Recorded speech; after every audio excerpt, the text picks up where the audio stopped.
सब सोच रहे हैं कि हम प्रधानमंत्री बन जाए, हम बन जाए। चोर चोर मौसेरे भाई इकट्ठे हो गए हैं, बस उनको केवल मोदी जी को घेरना है। देखो मैं तो बेरोजगार इंसान हूँ। इंडिया गेट, सेंट्रल विस्टा, जो इंडिया गेट का डेवलपमेंट हुआ, वहाँ पे 25,000 वर्करों ने काम किया। 25,000 लोगों को रोजगार मिला कि नहीं मिला? आज रेलवे में पहले कूड़ा कचरा पड़ा रहता था, आज जाके देखो रेलवे कितनी साफ चलती है। हम हिंदुस्तान में रहते हैं, भारत में रहते हैं, मंदिरों को दुर्दशा आप देख लेते क्या थी। एक तरफ नाले बह रहे थे, एक तरफ कुछ भी गंदगी थी। अब आप जाओ, गंगा घाट भी भारती हो रहा है, सब कुछ हो रहा है। INDIA है, ये इंडिया नहीं है, इंडिया हमारा भारत है। भारत के अल्पसंख्यक खतरे में, मैं बोलता हूँ पूरे विश्व में जो अल्पसंख्यक यहाँ पे भारत में सुरक्षित है वो कहीं भी नहीं है। इंदिरा गांधी यहाँ से गई थी व्हाइट हाउस, उनको 45 मिनट बाहर खड़ा कर दिया था उसने। 45 मिनट वेट करो, जब हम कहेंगे तब आना। तभी भी अमेरिका सुपर पावर था, आज भी एक सुपर पावर है। आज वही मोदी जाते तो बाइडेन क्या करता, उनकी अगवानी करता व्हाइट हाउस में, अपने घर में उनका वेलकम करता। माननीय मोदी जी 2024 में दोबारा आ रहे हैं और इनको दोबारा से इनकी खाल उधेड़ी जाएगी। क्या लग रहा है मणिपुर पर अभी पूरा विपक्ष पहुंच गया है मणिपुर, क्या मोदी की सरकार को गिराने की क्या साजिश रची जा रही है? सर ऐसा है, जैसे जिस तरह से मणिपुर में घटना हुई है, ये बहुत ही शर्मनाक घटनाएं हैं और ये जिस तरह से उस महिलाओं को नंगन करके इस तरह से घुमाया गया, मैं इससे बहुत सतम्भ हूँ और पूरा देश इस पर सतम्भ है। इसमें इस तरह की घटना नहीं होनी चाहिए। जैसे वहाँ पे भारतीय जनता पार्टी की सरकार है, माननीय मोदी जी हैं, और मैं ऐसा नहीं है कि मैं माननीय मोदी जी का समर्थन करता हूँ, लेकिन जिस तरह से वहाँ से घटनाएं हुई हैं महिलाओं के साथ, देश में ऐसा हो रहा है तो ये बहुत ही शर्मनाक है। कार्रवाई की भी बात करी, कार्रवाई की है तो कार्रवाई की है, बहुत अच्छी बात है। माननीय हमारे गृह मंत्री जी ने बहुत एक्शन लिया गया है, उनको गिरफ्तार भी किया गया है, उनके खिलाफ विभागीय जांच और कार्रवाई की गई है, ये बहुत अच्छी बात है। लेकिन इस तरह से घटनाएं खुलेआम होना मणिपुर का ये पूरे देश के लिए शर्मनाक है। लेकिन अगर हमारी सरकार, माननीय मोदी जी की सरकार ने बहुत एक्शन लिया है इस पे, और इसी एक्शन के साथ साथ सभी को मणिपुर में अभी थोड़ा शांति माहौल है। देखो महिलाएं प्रोटेक्ट कर रही हैं, वो सही कर रही हैं, क्योंकि देखो महिलाओं पे अत्याचार होना और खुलेआम इस तरह की घटना होना ये बहुत बड़ी देश के लिए बात है जी। इसमें क्या सरकार की गलती बता रहा है विपक्ष, आपको भी लगता है? देखिए सर, सरकार की कोई गलती नहीं है इसमें। जिस तरह के वहाँ के हालात हैं, वहाँ की आगजनी है, वहाँ के कुछ बाहर के शरारती तत्व हैं, देश के बांग्लादेशी कुछ घुसे हुए हैं, कुछ इस तरह से बाहर के रोहिंग्या हैं, वो इस तरह की ये घटनाएं कर रहे हैं। और मणिपुर आपस में ही उनमें 2-3 तरह की जातियां हैं वहाँ पे, एक कुंटी जाति है शायद, वो इस तरह की उसको घटना को अंजाम देती है। तो वो सारे इकट्ठे होके, अभी आपने घटना देखा वहाँ मणिपुर में सरेआम गोली भी मारा एक लड़की को, तो वो भी एक शर्मनाक था। लेकिन वहाँ का प्रशासन पूरा सतर्क था, लेकिन इस तरह से चोरी छिपे किसी घटना को अंजाम दे रहे हैं, तो इसलिए माननीय गृह मंत्री जी ने, माननीय मोदी जी ने पूरा एक्शन लिया है वहाँ पे। विपक्ष लगातार कह रहा है कि मुख्यमंत्री की तरफ से ही पूरा हुआ है ये सब कुछ, बीजेपी की साजिश है। सर कोई बीजेपी की कोई साजिश नहीं है। अगर बीजेपी की साजिश है तो माननीय प्रधानमंत्री जी ने दुख प्रकट किया, उनके बाद सामने पूरे देश के सामने बात आई है, और पूरा विपक्ष इनमें ये थोड़ा, इसमें आपको पता है चुटकी ले रहा है किस्म से, इसमें एक तरह की चुटकी ले रहा है, इतने बड़े कांड पे भी वो चुटकी ले रहा है। लेकिन माननीय मोदी जी ने, गृह मंत्री जी ने पूरा एक्शन लिया है वहाँ पे मणिपुर में। आज वहाँ पर फोर्स लगाई गई है बाकायदा, और हालात अभी काबू हैं वहाँ पे। लेकिन जिस तरह की ये घटना हुई है, ये बहुत शर्मनाक घटना हुई है। लेकिन विपक्ष मणिपुर पर चुटकी ले रहा है, लेकिन राजस्थान, कर्नाटक, पश्चिम बंगाल को क्यों नहीं दे? सर देखिए, अब चुनाव है, अभी ये इसका विधानसभा के चुनाव है, छत्तीसगढ़ है और आपका ये मध्य प्रदेश है, राजस्थान है, तो चुनाव का ये राजनीतिक मुद्दा एक अलग है। लेकिन आपने मणिपुर की घटना के बारे में बताया, तो इसमें देखिए हर महिला का सम्मान होना चाहिए। वो इस तरह की घटना हुई है, उनके खिलाफ उनको पकड़ा भी गया है बाकायदा, और उनके खिलाफ बहुत तगड़ा एक्शन भी हुआ है, और उनके खिलाफ जो उनकी रिपोर्ट की है उनके लिए, तो कोई किसी तरह की कोई दिक्कत नहीं है। देश बिल्कुल हमारा देश है, माननीय प्रधानमंत्री जी ने बहुत अच्छे से देश को संभाला हुआ है, और अगर घटना हुई है तो उसके खिलाफ कड़ी कार्रवाई भी की है जी। 24 में मोदी जी की सरकार तय है, प्रधानमंत्री जी आएंगे दोबारा, 2024 में माननीय प्रधानमंत्री जी दोबारा से आ रहे हैं, पूर्ण बहुमत से आ रहे हैं, इसमें कोई दो राय नहीं है।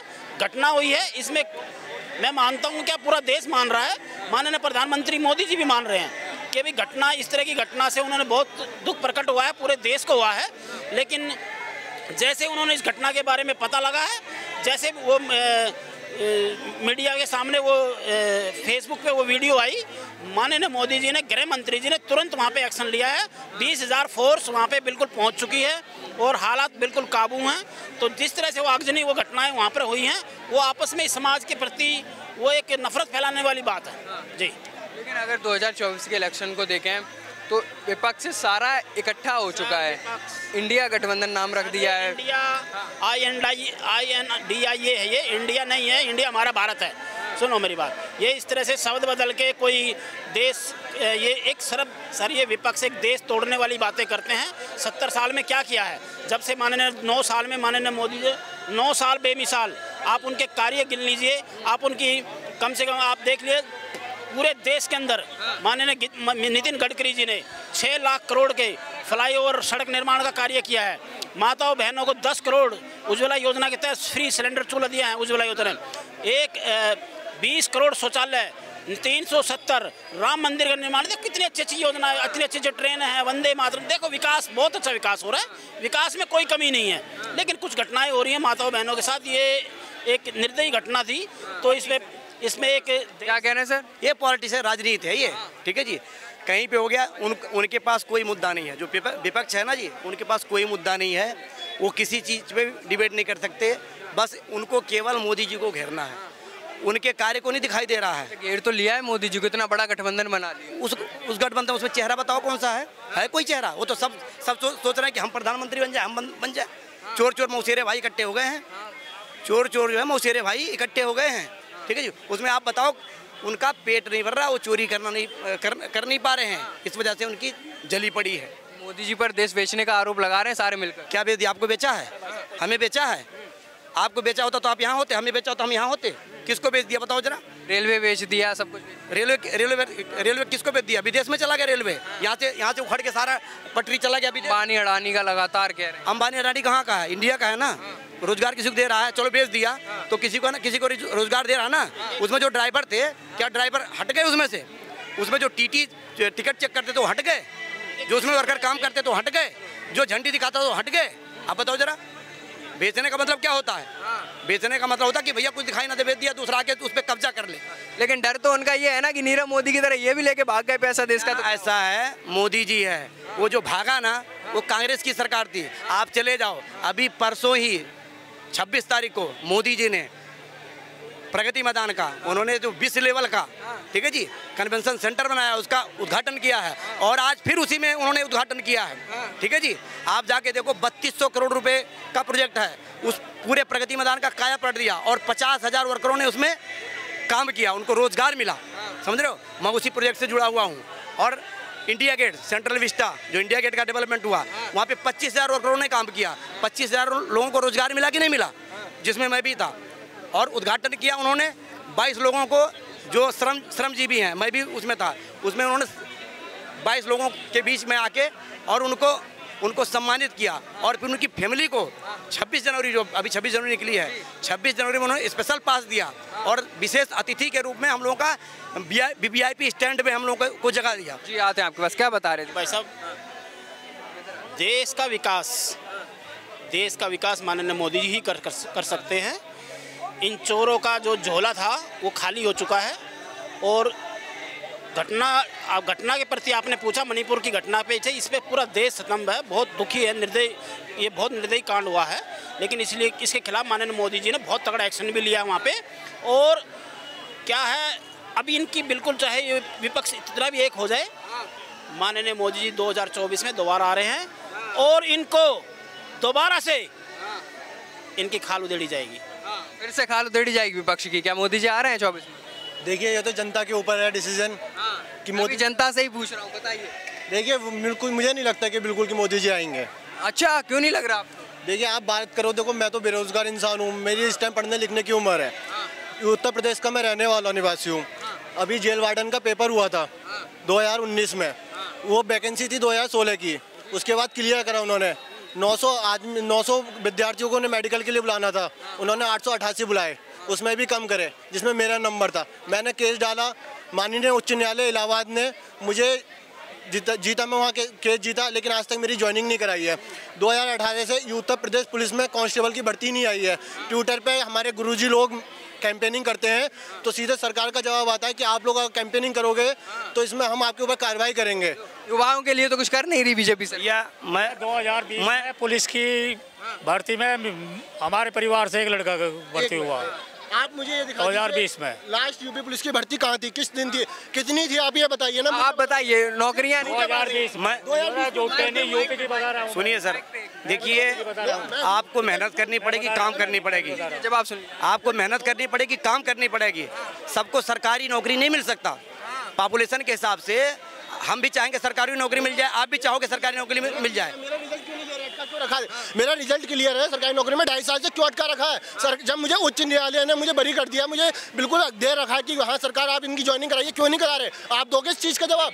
मेरे माँ बाप, अब मैं जवाब देता हूँ। जब सीट खाली होगी जब तो आपको जगह किसी कैसे खाली है? सीट खाली होगी, बिल्कुल सीट खाली। उन्होंने मुझसे कहा है कि जब नई भर्ती आएगी, नए लड़के ट्रेनिंग करेंगे तो आपको उनके साथ ट्रेनिंग पे भेज दिया जाएगा। मैं क्यों वेट करूं? मैं की बात है, बात बताइए। बात ऐसी है, अगर मैं सरकारी दामाद बन जाऊंगा तो ठीक है, नहीं बना तो मेरे लिए खराब है वो। मैं बताऊंगा इसका जवाब, मैं देता हूँ। अगर मेरी सरकारी नौकरी लग जाती है तो मोदी जी सरकार ठीक है, नहीं लगती तो खराब है। दीजिए, सरकारी नौकरी लग गई तो मोदी सरकार सही है। इसका जवाब दीजिए जवाब। हाँ, इनके लिए तो जब सरकारी नौकरी लग जाएगी तो इनके लिए ठीक है। मेरे माँ बाप से पूछिए कितनी मेहनत से खेती करते हैं, गन्ने का रेट हमें उच्च दाम पे नहीं मिलता, फसलें मारी जाती हैं हमें, फसलें मारी। उसके बाद मुखर्जी नगर में मैं रहता हूँ, 15,000 रुपये का मेरा खर्चा आता है। वो 15,000 रुपये में मैं पागल हूँ? मैं दिन रात मेहनत कर रहा हूँ, आगे फोड़ रहा हूँ, क्या वो उसका वो आप मेहनत करो? जिस दिन आपका देश का युवा इतना परेशान है, देखिए नौकरी मेहनत करें। मैं बुढ़ा हो गया हूँ, उनको इनके पद पर नियुक्त नहीं। मैं बुढ़ा हो गया हूँ, मैं बुढ़ा हूँ, मैं भी प्राइवेट जॉब कर रहा हूँ, मैं भी प्राइवेट जॉब कर रहा हूँ। ठीक है जी, आपको मेहनत करनी पड़ेगी। आप एक सरकारी, सुनिए, आप सरकारी नौकरी के पीछे आप अपने आप को समय बेकार मत करो। आप उसका वेट कीजिए। रेडी चला लेंगे, भजिया भेज देंगे, लेकिन मोदी की सरकार लाएंगे हम लोग। अच्छा, रेडी चला लेंगे, नौकरी नहीं चाहिए? हाँ सर, मजदूरी कर लेंगे, हमें नौकरी नहीं चाहिए, लेकिन मोदी सरकार क्यों इतनी जरूरी? हिंदुस्तान का नाम रोशन कर दिया।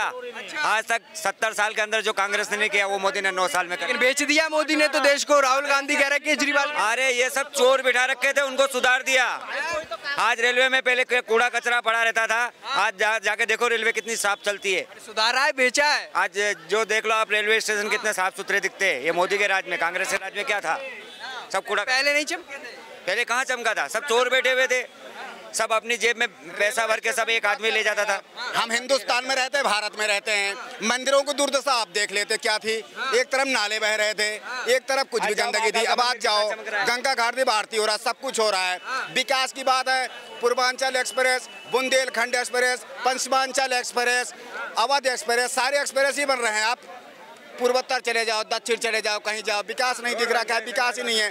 प्रगति मैदान में बना दिए, जहां 7,000 आप बैठ सकते हो, 3,000 चेयर लग गए थिएटर में। हुआ कभी ये 70 साल पहले? 1971 में इंदिरा गांधी PM थी, तब अमेरिका उनका दौरा हुआ था। वहाँ रिचर्ड नेल्सन अमेरिका के राष्ट्रपति था। आज 50 साल पहले उनको फिक्स टाइम दे दिया कि हम तुम्हें इतने बजे मिलेंगे, इतना टाइम दे दिया था। इंदिरा गांधी यहाँ से गई थी व्हाइट हाउस, उनको 45 मिनट बाहर खड़ा कर दिया था उसने। 45 मिनट वेट करो, जब हम कहेंगे तब आना। तभी भी अमेरिका सुपर पावर था, आज भी एक सुपर पावर है। आज वही मोदी जाते तो बाइडेन क्या करता, उनकी अगवानी करता व्हाइट हाउस में, अपने घर में उनका वेलकम करता। बताइए, सुपर पावर घुमाता है, उनको राष्ट्रपति लॉन में घुमाता है और व्हाइट हाउस पर उनके वेलकम के लिए खड़े रहते हैं।